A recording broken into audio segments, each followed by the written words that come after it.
viewers, welcome back to Spotlight, and we are talking to Dr.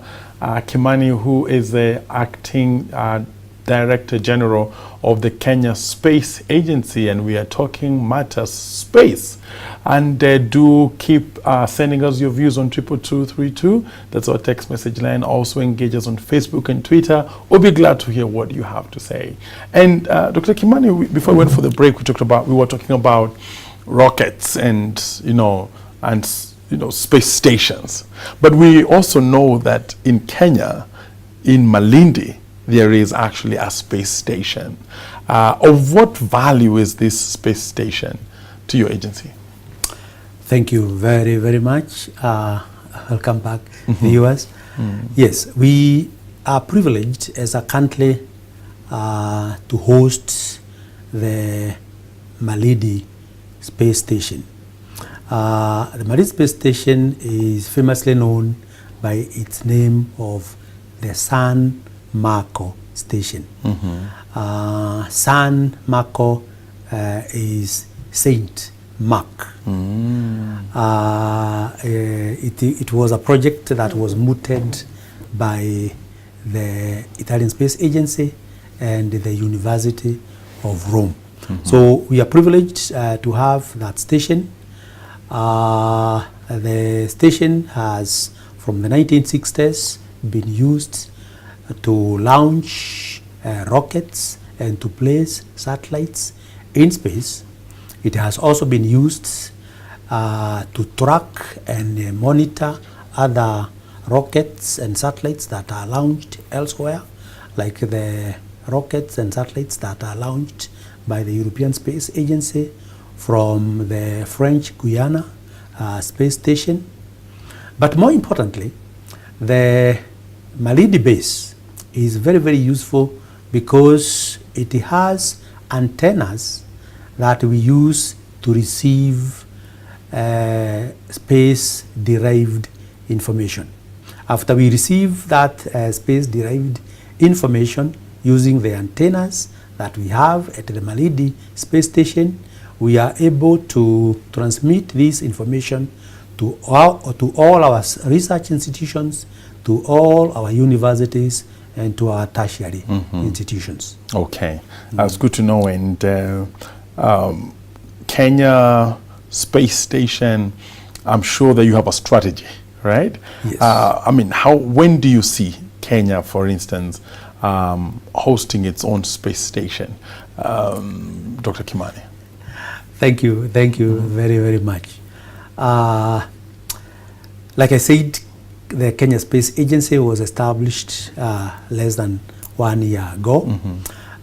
We are like a child learning how to walk. In the short run, we will be using the data and information that is obtained by other people's satellites. But in the long run, we envisage a time when, as a country, we will have our own satellite that will be used by our own people to do the remote sensing, to take the photographs, to take the pictures. We will be using our own satellites for satellite communication. We will be using our own satellites for navigation so that we can guide our ships, our trains, our unmanned aerial vehicles. So we look in anticipation to a time when Kenya will be having its own satellites. Yes. Well, definitely that is a good hope. I just want to ask the magnitude of investment that is required to achieve that. And in the status, our economic status right now, what needs to change, for us to be able to accelerate that hope? Thank you. When we think about space applications, there is this tendency to think about space exploration, taking people to the moon, taking satellites to Mars. to go and study the Mars. I think there's right now a vehicle that is out there. We have a Mars rover. The rover. Out there. Yeah. We have very many countries. We have India. We have China. We have the Europeans. They all want to have their rovers up there. This is the kind of picture that we get. But as a young country, as a young space agency, we'll focus on what space can do to our citizen. What are the benefits to our citizens? So we'll therefore not focus a lot on the space exploration. We'll not focus a lot on sending people out there. You mean in the medium term? In the short term and in the medium term, we'll focus on using the already existing data that is available that can make a difference to the ordinary citizen. Okay. So the amount of money that is therefore required for such applications is not as mind-boggling. And I would like to say that even having a satellite of our own, you may know that last year on the 11th of May, courtesy of the United Nations Office for Outer Space in collaboration with the Italian Space Agency and the Japanese Space Agency, Kenya was able to launch a CUBE satellite. And a CUBE satellite costs about 100 million Kenya shillings. Yeah. And so what's a CUBE satellite supposed to do? A CUBE satellite will have simple cameras, and the simple cameras will be able to take simple photographs that can help us to be able to map our country and tell how the vegetation is doing. Satellites, cameras that can help us to look at our crops, monitor our crops. Was that the first satellite that Kenya has launched? That was the very, very satellite that we launched. Yes, on the 11th of May last year, courtesy of the University of Nairobi, University of Rome collaboration, and as I said, the Italian Space Agency, United Nations Office for Outer Space Affairs, and the Japanese Space Agency. Yeah, we look forward to more of this. We'll certainly have more of this. And this is an area, we can say, it's a developing area. Yes. And in the current status of young people and looking for new areas, this is definitely a very intense area. How can young people begin to position themselves to be able to be part of what the agency is strategizing to do in days to come? Thank you very much. I think the message I would like to send out to the young people of this country is that space is the fastest growing industry in the world, and therefore it is an industry to watch. So as young people, there is need to get interested. As we create the equipment that we will use to be able to harness the information that is obtained from satellites, and be able to disseminate this information to the users who are the farmers. We will have to have our own simple manufacturing platforms. And who are we going to use in this? These are the young people who are in secondary schools and in universities. So to the young people out there, we are looking up to you to be able to have interests in space applications, in space science and technology, because it is the fastest growing industry in the world.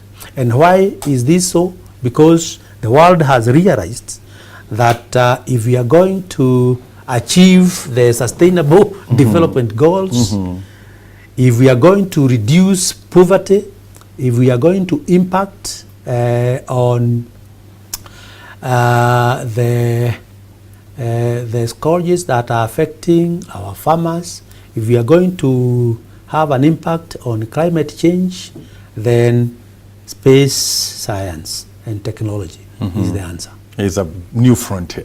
It is the new frontier. Okay, that's it's good to know. Definitely new area, very fresh in terms of the agency. Some of the challenges that you anticipate, or some of the challenges you are already facing when it comes to executing the space strategy. Thank you very, very much. I think one of the challenges that comes to mind immediately you mentioned space science and technology is the fact that it is not known.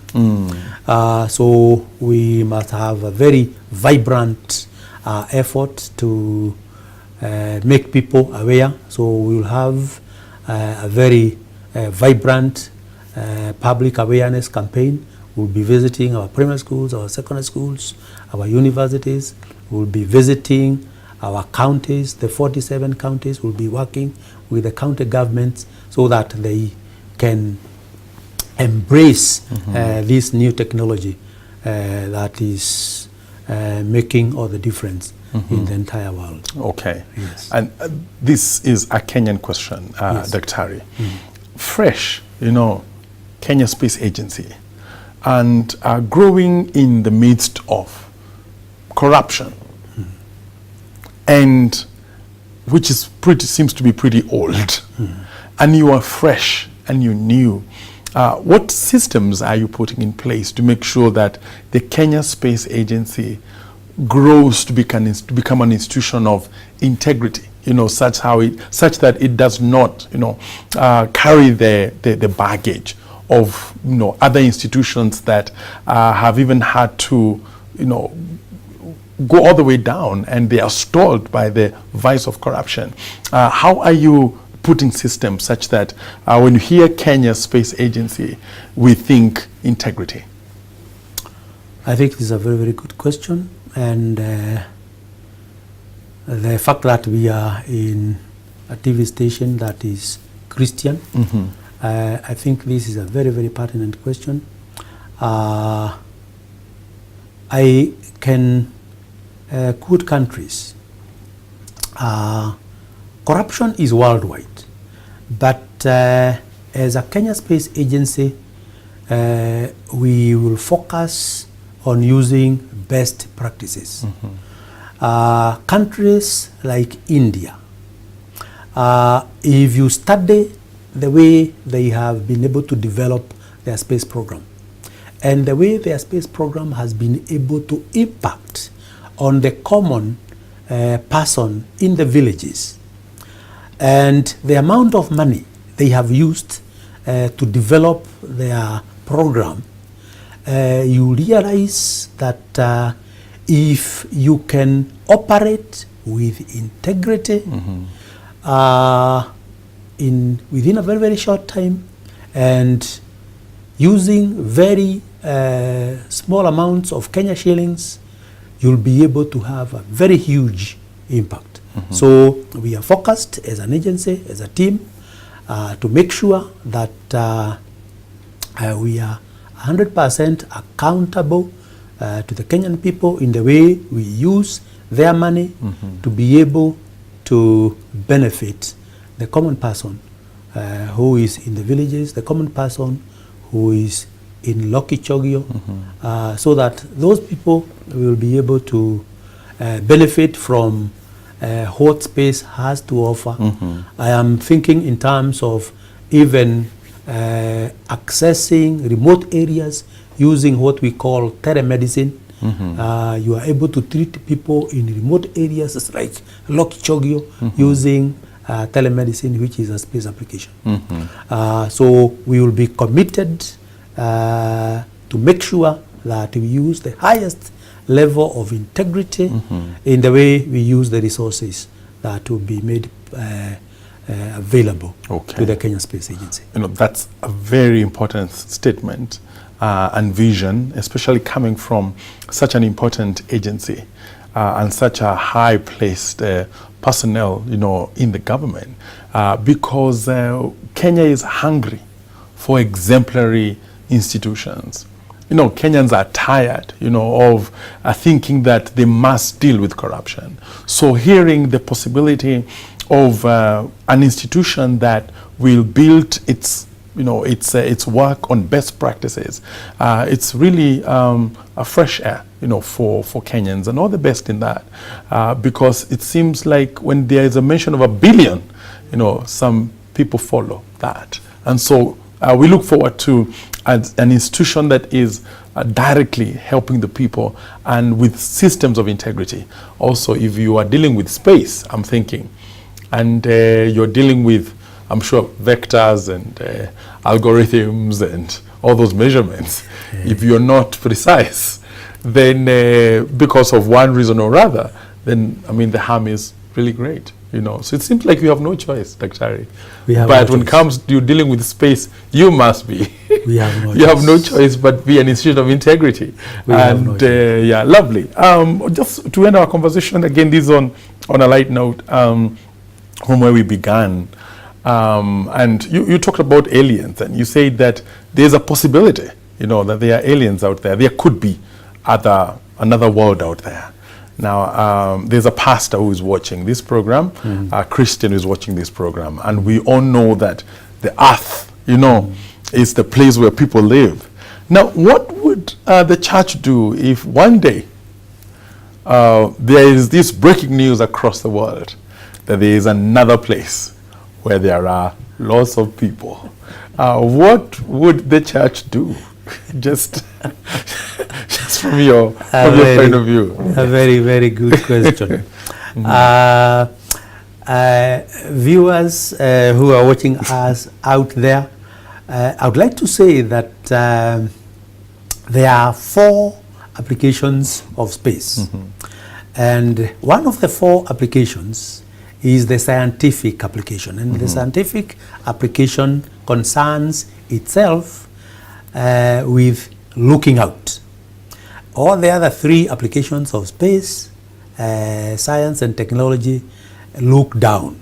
And the 3 are remote sensing, where we take photographs, satellite communication, where we help people to communicate with one another, send television, pictures from one continent to another using satellites that are in space.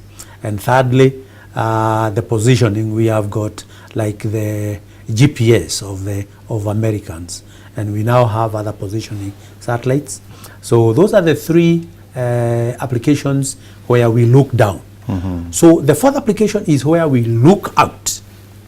And what scientists are interested in finding is whether we are alone in space. Are we alone in space? And that's the need to look out there.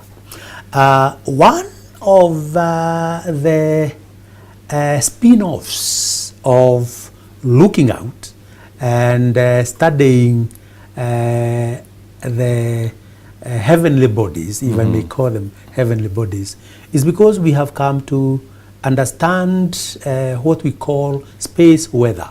We are able to understand where the bursts that we get from the sun, which are electromagnetic waves, bursts, how they affect our Earth, and how they affect the magnetic field of our Earth, and how they affect communication around our Earth. That is studied using the scientific application of looking out there. And when you study those waves that are coming from outer space, we are able to tell when some planets, some galaxies were created. So we now have a very, very clear picture of what happened at the first moments of creation, what we call the Big Bang. You know, what happened. So we are able to understand what happened. What did God do during creation. And yes, we are also able to understand that we may not actually be alone. I believe that the soul is a wave. And when we study waves that are coming there and giving us information about what happened during creation, we hope that we'll bump into waves that will help us know more about souls. Yes. So are we alone? We do not know. But using space science, again, I believe we'll be able to answer those questions. All right. Dr. Harry, it's been very enlightening. Thank you so much. Thank you, Edwin. For it's being a on pleasure. Spotlight. We look forward to having you again. We will be happy to come back. Get to know about what's going on. Thank you. In space. Thank you very much. And all the best in your agency and in your work. We need that. May you grow, may you flourish, and may you serve God's people. We need your prayers, and we already know that those prayers have already reached. Yeah, waves, right? Waves. Thank you very much. Thank you so much. Viewers, we have been talking to Dr. Kimani, who is the acting Director General of the Kenya Space Agency, and lots of wonderful things, you know. Of course, for all young people, there is space in space studies. So make a point of looking for space there. And for all the Christians, you know, and all of us, as we think about space and whether we are alone in the universe, I mean, even if we were not alone in the universe, God made us all. This has been Spotlight. Thank you for watching.